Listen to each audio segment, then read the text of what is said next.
Welcome, in front of me is a Realme 14 Pro Plus, and today I will show you how you can enable and set up your Do Not Disturb mode. So to get started, you will want to open up your standalone contacts application, like this one right over here.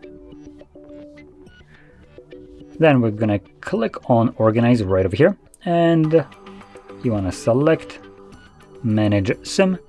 This will then display all the contacts that are located on your SIM card, and by default they should all be selected as long as none of these contacts already exist on your phone. If they do, the device automatically deselects the option and grays out the ability for you to actually toggle it on to prevent you from importing a duplicate contact.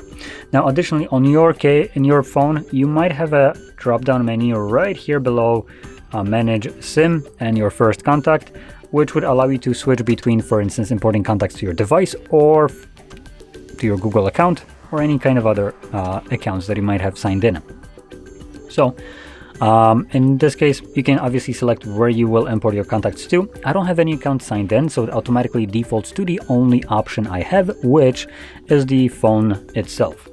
So when I click on import, this obviously imports all the contacts to the phone, and when I go back,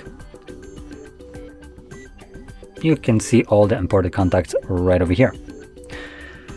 So if you found this very helpful, don't forget to hit like, subscribe, and thanks for watching.